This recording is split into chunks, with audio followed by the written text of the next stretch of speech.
मानव व्यवहार दर्शन अध्याय 11 योग।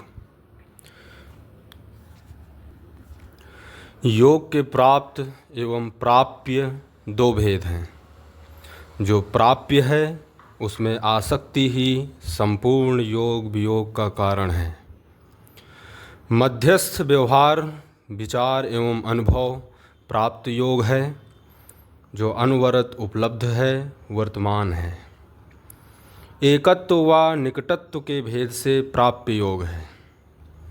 सजातीय मिलन की एकत्व तथा विजातीय मिलन की निकटत्व संज्ञा है। इकाई का ह्रास एवं विकास प्राप्य योग पर ही है। विकासवादी योग की सुयोग तथा ह्रासवादी योग की कुयोग संज्ञा है। न्याय एवं धर्म सम्मत विचार व व्यवहार संपन्न एवं सत्यानुभूति प्रमाण सहित मानव जागृति या पूर्ण विकसित न्याय एवं धर्म से ही सुख व दुख का, हर्ष एवं अमर्ष का कारण सिद्ध हुआ है। समस्त संबंधों एवं संपर्कों, वस्तु एवं विषय, रूप एवं आशय के पोषक एवं शोषक भेद से ही मानव ने नियम का पालन किया है। इनमें से मानवीयता के लिए आवश्यकीय तथा अनावश्यकीय नियमों को जान व समझ लेना ही अध्ययन है, तथा इनमें से आवश्यकीय वर्गों को सभी स्तरों पर प्रयोग में लाना ही प्रमाण और उपलब्धि है। मानव जीने के सोपानों को व्यक्ति, परिवार, समाज, राज्य, राष्ट्र, अंतर्राष्ट्र के रूप में पहचाना गया है। दूसरी विधि से व्यक्ति, परिवार, अखंड समाज, सार्वभौम व्यवस्था रूप में पहचान होती है। तीसरी विधि से हर व्यक्ति समझदारी, सहज विधि से जिम्मेदारी के रूप में व्यवस्था का आरंभिक स्वरूप परिवार है। इसी क्रम में 10 सोपानीय परिवार सभाओं के रूप में पहचान होता है। मानव के लिए आवश्यकीय नियम ही न्याय, न्याय ही धर्म, धर्म ही सत्य, सत्य का आधार ही व्यापक सत्ता और सहअस्तित्व में समझ ही आनंद, आनंद ही जागृत जीवन तथा जागृत मानव जीवन ही मानव परंपरा के लिए आवश्यकीय नियम है। यह मानव जीवन का जागृत चक्र है। सर्व मानव जीवन के लिए यह सुचक्र है। जीने की आशा सहित चैतन्य इकाई को जीवन तथा जीवन द्वारा लक्ष्य को पाने के क्रम में प्रयास की जो निरंतरता है, उसकी जीवन जागृति क्रम संज्ञा है। मानव के लिए अमानवीय नियम ही अन्याय, अन्याय ही अधर्म है। संशय व विपर्य भ्रम से मुक्त जो बौद्धिक स्थिति है, उसकी पूर्ण समाधान इच्छापूर्वक किए गए अंतरंग व बहिरंग व्यवहार की आचरण तथा सार्वभौमिक सिद्धांत की नियम संज्ञा है। अनिश्चयता ही संशय एवं अयथार्थता और भ्रमित कार्य व्यवहार ही विपर्य संज्ञा है। सर्व शुभ हो। मानव व्यवहार दर्शन अध्याय 12 लक्षण, लोक, आलोक एवं लक्ष्य।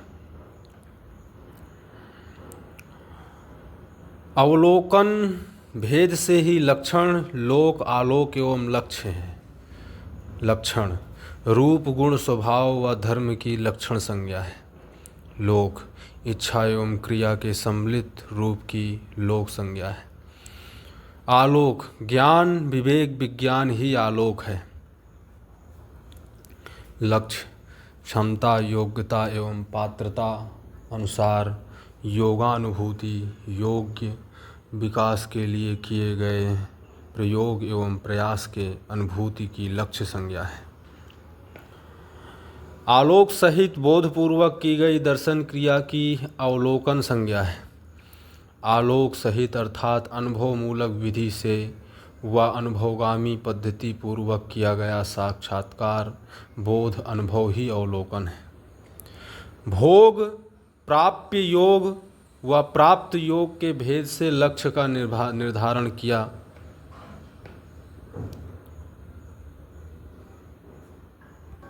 जाता है। भोगासक्ति का लक्ष्य विषय चतुष्टय, आहार, निद्रा, भय और मैथुन। प्राप्य योग का लक्ष्य लोकेषणा सहित किसी उपकार क्रिया के योग से प्राप्त विभूति अथवा सामर्थ्य द्वारा जनजाति को आप्लावित प्रभावित करना है। विषयासक्त मानव क्रिया से क्रिया की तृप्ति चाहता है, जो संभव नहीं है, क्योंकि संवेदन क्रिया प्लस संवेदन क्रिया से ह्रास अथवा विकास क्रम ही संभव है। संपूर्ण जड़ क्रिया मात्र अपूर्ण है। अपूर्ण को पाकर अपूर्ण तृप्त नहीं हो सकता। तृप्ति की संभावना केवल न्याय, धर्म एवं सत्यानुभूति से ही है। प्राप्य योग विधि से सफलतापूर्वक किए गए प्रयास से ही विशुद्ध मानवीयता प्रमाणित होती है, जिससे स्वतंत्र रूप से मानवीयता का संरक्षण होता है। प्राप्त योगानुभूति पूर्वक ही प्राप्य योग सार्थक होता है।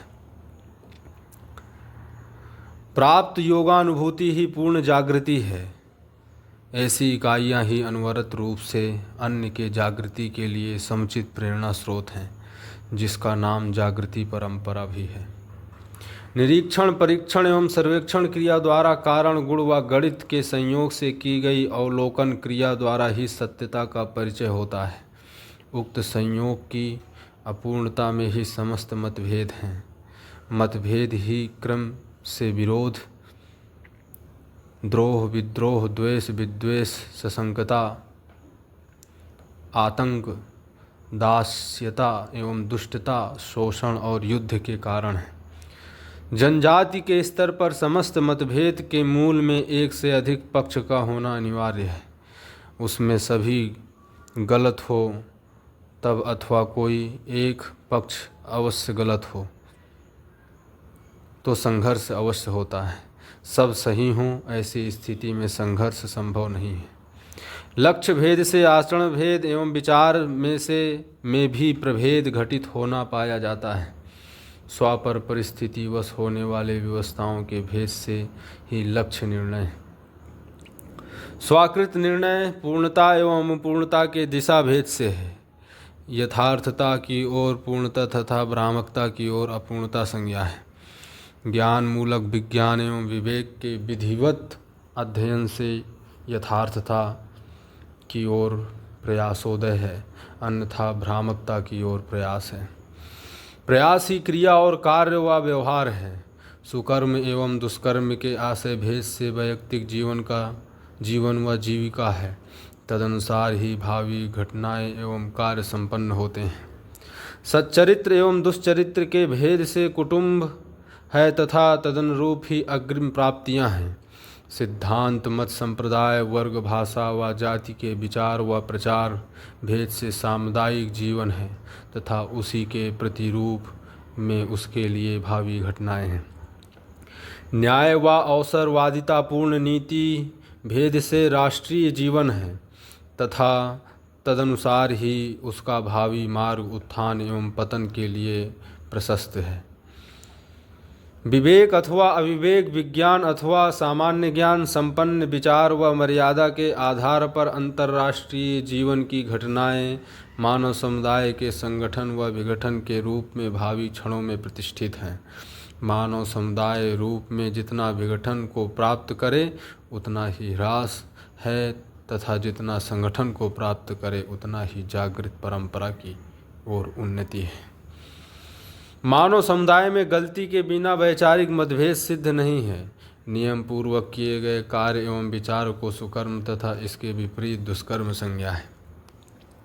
नैतिकता संपन्न राजनीति तथा धर्म नीति संपन्न कुशलता, निपुणता, पांडित्य सहित किए गए चरित्र चित्रण को सच्चरित्र तथा उसके विपरीत को दुष्चरित्र संज्ञा है। सिद्धांत मात्र सत्य ही है। सिद्धांत वैविध्यता का कारण नहीं है। सिद्धांत में वैविध्यता है भी नहीं। यदि है तो सिद्धांत नहीं है। न्यायपूर्ण नीति वह है जिससे मानवीयता का संरक्षण हो। अवसरवादी नीति वह है जिससे मानवीयता का संरक्षण ना हो। मानव लक्ष्य समाधान, समृद्धि, अभय, सहअस्तित्व को पहचानने के लिए प्राप्त ज्ञान विज्ञान सम्मत विवेक है। विज्ञान भौतिक समृद्धि सहित मानव लक्ष्य जीवन मूल्य की सफलता के लिए दिशा निर्धारण ज्ञान ही विज्ञान है। अस्तु अंतर्राष्ट्रीयता या मूल उद्देश्य बौद्धिक समाधान तथा भौतिक समृद्धि का संतुलन एवं संरक्षण बनाए रखना ही होता है, जिससे अखंड मानव समाज में सहअस्तित्व सिद्ध होता है। अन्यथा सहअस्तित्व विहीन मानव समुदाय विखंडन के रूप में है ही। अंतरंग वैचारिक एवं बहिरंग व्यवहार भेद से सुगमताएं एवं दुर्गमताएं हैं। आवश्यकता से अधिक उत्पादन के रूप में समृद्धि का, व्यक्तित्व के रूप में चरित्र का, प्रामाणिकता तथा सहमति के भेद से सामाजिकता का, न्याय पालन प्रबोधन तथा पोषण से राष्ट्रीयता का, विज्ञान व विवेक से प्राप्त समृद्धि समाधान अभय सहअस्तित्व से अंतर्राष्ट्रीय जीवन का वैभव है, अन्यथा में ह्रास है। संग्रह कामना तृप्ति का पोषक नहीं है, क्योंकि संग्रह का पूर्ति नहीं है। मानव आकांक्षाएं सामान्य आकांक्षाओं तथा महत्वाकांक्षाओं के रूप में परिलक्षित हैं एवं मानव द्वारा तदनुसार ही उत्पादन व उपयोग सदुपयोग विधि से अर्थ का नियोजन है। जागृत मानव की सामान्य आकांक्षा आहार आवास एवं अलंकार भेद से है, जिसकी पूर्ति के लिए वह उत्पादन एवं उपभोग सदुपयोग में व्यस्त है। मानव की महत्वाकांक्षाओं को मूलतः 3 वर्गों में वर्गीकृत किया जाता है। पहला दूरगमन, दूसरा दूरश्रवण, तीसरा दूरदर्शन। इनकी पूर्ति हेतु भी मानव उत्पादन एवं उपयोग में व्यस्त है। सामान्य आकांक्षा की अपूर्ति से असंतोष, पूर्ति से असंकता तथा अधिकता से संतुष्टि होती है। महत्वाकांक्षा की आपूर्ति से कौतूहल, पूर्ति से तृप्ति तथा अधिकता से असंतोष होता है। न्यायवादी तथा अवसरवादी नीति भेद से ही मानव ने दूसरों पर नियंत्रण पाने का प्रयास किया है, जो देश, भाषा, वर्ग, जाति व बल प्रभावी भेद से पाया जाता है, जो राष्ट्र के प्रति निष्ठा या विद्रोह के रूप में व्यक्त होता है। अन्यायवादी विधि, कानून, विधान व नीति से हिंसा, प्रतिहिंसा, सशंकता तथा आतंक का प्रसव होता है। हर मानव में न्याय की याचना जन्मजात स्वभाव के रूप में पाई जाती है, जिसका स्पष्टीकरण योग्य अध्ययन अति आवश्यक है। भ्रमवश माने हुए न्याय से अन्याय का और अन्याय से अन्याय दमन करने के लक्ष्य भेद के आशय से समस्त विधि विधान एवं नीतियों का अनुमोदन मानव करता है। इसी आधार पर एक अथवा अनेक राष्ट्रों का जीवन असफल है। पूर्ण दर्शन लोक व्याप्त है। रहस्यों का उन्मूलन करने वाले दर्शन को पूर्ण दर्शन संज्ञा है। रहस्यों का निवारण सहअस्तित्व में जागृति रूपी अध्यात्म ज्ञान, बौद्धिक ज्ञान तथा भौतिक विज्ञान के एक सूत्रात्मक अध्ययन से ही संभव है। लोक के प्रति अनासक्त मानवों ने ही ज्ञानानुभव किया है एवं अनुभूति जागृत व्यक्तियों में व्यवहारिक संतुलन एवं वैचारिक समाधान सहज ही रहता है। इच्छा की अपेक्षा में संवेदन क्रिया अल्प है। इच्छा शक्ति अधिक से अधिक क्रिया में व्यस्त है। अनुपात से अधिक शक्ति नियोजन अपव्यय है या यह अपव्यय ही आसक्ति है। इसका निरोध तथा नियंत्रण ही अनासक्ति है। प्रधानतः कारणानुक्रम से अध्यात्म ज्ञान का, गुणानुक्रम न्याय से बौद्धिक विज्ञान का और गणितानुक्रम नियम से भौतिक विज्ञान का अनुशंसन, आविष्कार और उपलब्धियां सार्थक होती हैं। परस्पर अनुशासित, नियंत्रित या अनुवर्तित लोक व्यूह की ब्रह्मांड संज्ञा है, जिसमें अनेक सौर व्यूह हैं। गणितानुक्रम नियम से क्रिया प्रतिक्रिया एवं परिपाक फल का, गुणानुक्रम न्याय से ह्रास एवं जागृति का, कारणानुक्रम विधि से सापेक्ष एवं निरपेक्ष शक्ति ऊर्जा में संपूर्ण प्रकृति का अध्ययन, आभास एवं अनुभवपूर्ण हुआ है। निरपेक्षता के बिना व्यापकता सिद्ध नहीं है, क्योंकि सापेक्ष मात्र ससीम ही है। सह अस्तित्व में अनुभव बोध ही समझ है। समझ ही ज्ञान, विज्ञान, विवेक के रूप में प्रमाण है। ज्ञान ही नियम, नियम ही नियंत्रण, नियंत्रण ही संतुलन, संतुलन पूर्वक जीना ही मानव में न्याय, सार्वभौम व्यवस्था में न्याय पूर्वक जीना ही धर्म, अर्थात समाधान, सहअस्तित्व में अनुभव ही धर्म और सत्य है। निरपेक्ष सत्ता में नियम पूर्ण ज्ञान की अभिव्यक्ति नित्य वर्तमान है।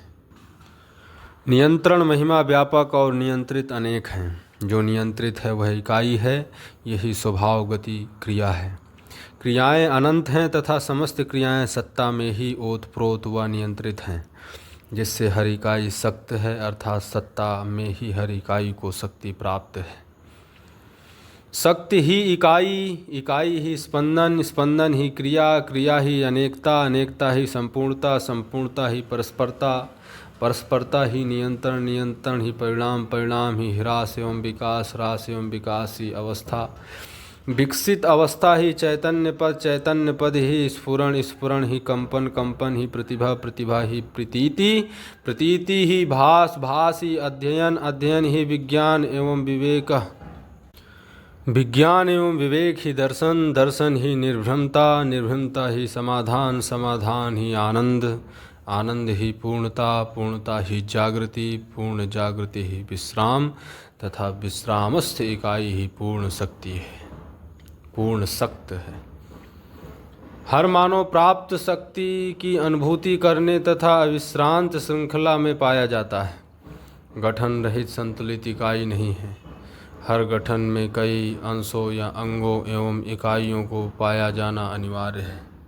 हर परमाणु किसी विकास क्रमांश में अवस्थित है।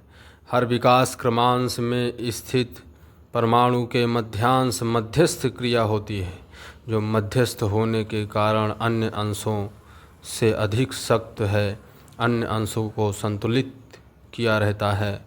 मध्यांश मध्यस्थ क्रिया है, जबकि आश्रितांश सम या विषम क्रिया है।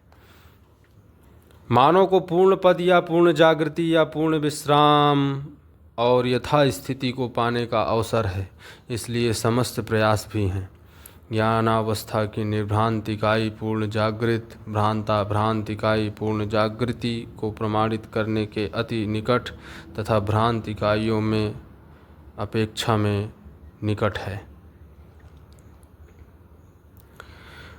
रूप, बल, बुद्धि, पद एवं धन की विषमता से ही मानव में परस्पर स्पर्धा, प्रलोभन, आकांक्षा, उत्साह, अध्ययन, अनुसंधान, संधान, प्रयोग, व्यवसाय और ईर्ष्या, द्वेष, आतंक, हिंसा, छल, कपट, दंभ तथा पाखंड का भी प्रसव है, जिससे मानव का विकास अथवा ह्रास सिद्ध है। सहअस्तित्व में विरोध का विजय अथवा समन, विरोध समन से जागृति, जागृति से सहज जीवन, सहज जीवन से स्वर्गीयता, स्वर्गीयता से सह अस्तित्व में अनुभव, अनुभव से कर्तव्य निष्ठा, कर्तव्य निष्ठा से सफलता, सफलता से विज्ञान एवं विवेक, विज्ञान एवं विवेक से स्वयं स्फूर्त जीवन और स्वयं स्फूर्त जीवन से ही सह अस्तित्व प्रमाणित होता है। स्वयं स्फूर्त जीवन मानवीयता का द्योतक है, जो एक स्वतंत्र जीवन है। सहअस्तित्व ही विरोधों से मुक्ति, विरोधों से मुक्ति ही विरोध का समन और विरोध का समन ही सहअस्तित्व है। अज्ञान, मृत्यु, अंधकार और भ्रम, यह चार प्रकार की मान्यताएं मानव विचार में पाई जाती हैं। इन्हें माना जाता है अवश्य, पर इनका अस्तित्व सिद्ध नहीं होता। मृत्यु, अंधकार और भ्रम के मूल कारण में भी अज्ञान ही है। जो जैसा है उसको वैसा ही समझने योग्य विकासांश का अभाव ही अज्ञान। पिंड की विघटन क्रिया को मृत्यु, किसी इकाई के एक ओर प्रकाश पड़ने पर उसके दूसरी ओर जो उसकी छाया पड़ती है, उसी को अंधकार संज्ञा है। अगोपनीयता एवं रहस्यहीनता ही यथार्थता है, जिससे ही सहजता की उपलब्धि है। गोपनीयता से संकीर्णता तथा रहस्यता से भ्रामकता का प्रसव है।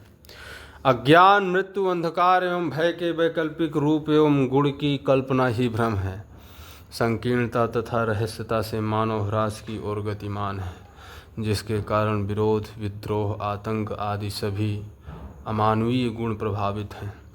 समष्टि संपूर्ण मानव के बल बुद्धि रूप पद एवं धन से व्यष्टि का बल बुद्धि रूप पद एवं धन अल्प है, क्योंकि समष्टि की आंशिकता की व्यष्टि संज्ञा है। मानव इकाई अभिमान ग्रस्त होने पर वंचना परिवंचना आतंक एवं विग्रह पूर्वक अनेक के शोषण में प्रवृत्त होती है। साथ ही उस अभिमान से मुक्त होकर ही विवेक विज्ञान स्नेह सहजता व सहस्तित्व पूर्वक एक द्वारा अनेक के पोषण की प्रवृत्ति पाई जाती है तथा पोषण भी होता है। शोषणवादी प्रणाली में संघर्ष तथा पोषणवादी प्रणाली में शांति की उपलब्धि है। समाधान विधि से व्यवहारिक एक सूत्रता तथा वैचारिक एक सूत्रता अखंडता व सार्वभौमता का पोषणवादी प्रणाली का मूल सूत्र ही न्याय है। अन्याय में शोषण है ही। समस्त मानव के लिए जागृति के अवसर समान हैं, जिनका सदुपयोग एवं दुरुपयोग वातावरण अध्ययन तथा पूर्व संस्काराधीन संस्कृति सभ्यता विधि एवं व्यवस्था, यह 4 प्रकार से मानवकृत वातावरण है जिससे मानवीयता का पोषण अथवा शोषण होता है। बौद्धिक समाधान व भौतिक समृद्धि तथा विकल्पात्मक ज्ञान जिस प्रकार के मानवकृत वातावरण से बोधगम्य होता हो, इससे ही मानव के विकास व जागृति का मार्ग प्रशस्त होता है। वर्तमान के पूर्व में की गई क्रिया मात्र का फल परिणाम ही संस्कार है, जो मानवीयता तथा अतिमानवीयता पूर्ण भेद से है। विकल्प के आधार पर ही इकाई की क्षमता योग्यता एवं पात्रता सुसंस्कार है। सुसंस्कार के विपरीत जितने भी क्रियाकलाप हैं वह अमानवीयता है। सर्व शुभ हो। अध्याय 13 मानवीयता। मानव के लिए मानवीयता देव मानवीयता दिव्य मानवीयता ही एकमात्र सुख शांति संतोष आनंद के लिए आधार है। सुख हर स्तर पर लक्ष्य है, अर्थात सुख अमानवीयता मानवीयता तथा अतिमानवीयता का भी लक्ष्य है। भ्रमवश मानव ने लाभ द्वारा सुखी होने की कामना की है। भाव से समाधान, समाधान से सदुपयोग, सदुपयोग से अधिकार, अधिकार से व्यवस्था, व्यवस्था से समाधान, समृद्धि अभय सहस्तित्व। समाधान समृद्धि अभय सहस्तित्व से भाव होता है। शोषण पूर्वक प्राप्त आय से एक से अनेक तक सुखी नहीं है। शोषक का शुष्क होना अनिवार्य है, क्योंकि क्रिया की प्रतिक्रिया समान होती है। जब कमाते हैं तब गंवाते नहीं, जब गंवाते हैं तब कमाते नहीं। सदव्यय ही कमाई का प्रयोजन है और अव्यय ही गंवाई का। इसीलिए सदव्यय पूर्वक ही मानव न्यायपूर्ण आय को पाकर सफल तथा सुखी है, अन्यथा असफल एवं दुखी है। तन तथा धन मन के लिए आय व्यय किया जाता है। मानव परिवार समाज राष्ट्र एवं लोक क्रम से अन्योन्याश्रित है, जिनका अध्ययन तथा अनुसरण करने का अवसर समस्त मानव को प्राप्त है। मानव परिवार समाज राष्ट्र तथा लोक प्राप्त अवसर तथा अनुसरण क्रिया के आवश्यकीय नियमों के पालन द्वारा ही सफल हुए हैं, इसके विपरीत असफल हुए हैं। मानवीयता पूर्ण व्यवहार पक्ष का पूर्ण अध्ययन ही मानव कुल के एक सूत्रता सूत्र है। मानव कोटि तक ऐसी कोई इकाई नहीं है जिसमें शुभ आशय न हो अथवा जो किसी का पूरक और उपयोगी न हो। इसलिए समस्त क्रिया परस्पर पूरक और उपयोगी सिद्ध है। मात्र विचार ही सत्यपूर्ण होने पर स्वतंत्र है। स्वतंत्र विचार भी परस्पर पूरक और उपयोगी सिद्ध है ही। मानव में परस्पर पूरकता व उपयोगिता व्यवहार की एक सूत्रता है। एक सूत्रता से सफलता की ओर अन्यथा असफलता की ओर गति है। सहअस्तित्व में विरोध नहीं, एक सूत्रता है। अतः सहअस्तित्व मानव जीवन में व्यवहार का लक्ष्य सिद्ध हुआ। धर्मपूर्ण विचार तथा न्यायपूर्ण व्यवहार से ही सत्य में अनुभूति प्रमाणित होना संभव होती है। पराधिक अर्थात दूसरों से अधिक उन्नति के लिए जो प्रवृत्ति एवं प्रयास है, उसे स्पर्धा तथा इसके विरोध में प्राप्त प्रयास व प्रवृत्ति की ईर्ष्या संज्ञा है। स्पर्धा से उत्तेजना व द्वेष तथा ईर्ष्या से अमर्ष का प्रसव होता है। स्वयं में पूर्ण होने के लिए मानव परंपरा में जिज्ञासा और निष्ठा उदय होने की स्थिति में सभी ईर्ष्या द्वेष समन होने लगते हैं। पूर्ण जागृत होने पर ईर्ष्या द्वेष आदि समस्त भ्रमों से मुक्ति हो जाती है, अर्थात सह अस्तित्व के प्रकाश में स्पर्धा की निरर्थकता स्वयं में से के लिए जागृति के अर्थ में स्पष्ट है। प्रचलित मान्यता है कि स्पर्धा से विकास अथवा जागृति है, जबकि यथार्थ सही समझ के प्रति जिज्ञासा और निष्ठा से ही मानव में जागृति व मानवीय परंपरा का मार्ग प्रशस्त होता है, जो अखंड समाज के रूप में प्रमाणित होता है। संग्रह से लोभ, द्वेष से विरोध, अविद्या से अज्ञान, अभिमान से उदंडता और भय से आतंक का जन्म होता है, जो वैचारिक क्लेश है। द्वेष दूसरों के नाश में ही स्वसुख की कल्पना करना द्वेष है। जो स्वयं क्लेशित रहेगा वह दूसरों को क्लेश पहुंचाएगा ही, क्योंकि यह नियम है कि जिसके पास जो होगा वह उसे बांटेगा ही।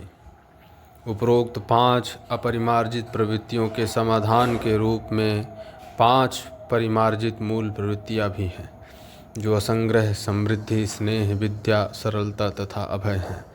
इन प्रवृत्तियों से उत्पन्न संपूर्ण संवेग और प्रवृत्ति क्रमशः उदारता, निर्विरोध, यथार्थ ज्ञान, सह अस्तित्व तथा धैर्य उद्गमित होता है, जिससे हर्ष, प्रसन्नता, उत्साह, तृप्ति, उल्लास तथा आह्लाद की निरंतरता बनी रहती है, जिसकी अनवरत प्रतीक्षा में मानव है। अनुभव, बोध, संकल्प से इच्छा, इच्छा से विचार, विचार से आशा, आशा से संवेग, संवेग से क्रिया, क्रिया से अध्ययन तथा अध्ययन से बोध होता है। यह इच्छा तथा क्रिया की क्रम गति है। संग्रह मात्र धन का ही है, जो प्रतीक मूल्य है। उत्पादित व संपादित भेद से वस्तुएं हैं। संपादन प्राकृतिक वस्तुओं से उपलब्धि की संपादन संज्ञा है। उत्पादन प्राकृतिक ऐश्वर्य पर श्रम पूर्वक संपादित वस्तु को मनाकार इच्छानुरूप आकार प्रदान करना ही उत्पादन है। वस्तु का संग्रह नहीं है, क्योंकि उसका उपयोग व परिणाम निश्चित है। रूपांतरण स्वाश्रेष्ठता के मान्यता के आधार पर घृणा, दुर्बलता की तुलना में हिंसा तथा दूसरों के विकास के प्रति ईर्ष्या है, जबकि स्वाश्रेष्ठता के अनुरूप असक्षम को समुचित सहयोग देना ही घृणा के स्थान पर उदारता, अपने को पर विकासानुरूप जागृति अनुरूप पाने का प्रयास ही स्पर्धा है तथा दुर्बल की रक्षा करना भी दया है। हिंसात्मक कार्य व्यक्ति, परिवार, समाज, वर्ग, जाति, मत, संप्रदाय, भाषा तथा राष्ट्र के स्तर भेद से है, जो द्वंद्व एवं प्रतिद्वंद्व के रूप में परिलक्षित होता है। हिंसा की प्रतिहिंसा, द्वंद्व का प्रतिद्वंद्व, अपराध का प्रतिकार अवश्यंभावी है। अतः द्वेष कामना किसी भी देश व काल में मानव के जागृति के लिए सहायक नहीं सिद्ध हुई है।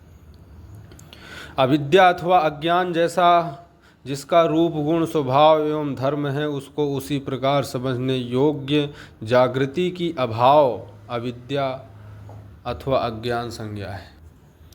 अभिमान स्वबल, बुद्धि, रूप, पद व धन को श्रेष्ठ तथा अन्य को नेष्ट मानने वाली प्रवृत्ति की अभिमान संज्ञा है। इकाई समष्टि में अंश के रूप में है। प्राण भय, पद भय, मान भय तथा धन भय, यह भय के 4 कारण भेद हैं। प्राण, पद, मान तथा धन यह स्थानांतरण तथा परिवर्तन से मुक्त नहीं है। प्राण भय शरीर के अस्तित्व जीवंतता के विपरीत में जो मृत्यु की कल्पना है, वह प्राण भय है। पद भय 1 से अधिक तक पाए जाने वाले अधिकार की पद संज्ञा है तथा इसके विरोध में पद भय संज्ञा है। मान भय यश के विपरीत में या विरोध में मान भय संज्ञा है। धन भय धन के विरोध की संभावना अथवा स्थिति को धन भय संज्ञा है। उपरोक्त वर्णित चारों उपलब्धियां अर्थात प्राण, पद, मान और धन सामयिक हैं, जिन्हें स्थायी समझ लेना ही संकट का कारण है, क्योंकि प्राण का हरण, पद का पतन या वियोग, मान का भंग तथा धन का व्यय यह नियति क्रम सिद्धियां हैं। अतः मानव के लिए परम लाभ मानवीयतापूर्ण प्रमाण ही है। जिससे मानव सुखी होता है। सर्व शुभ हो।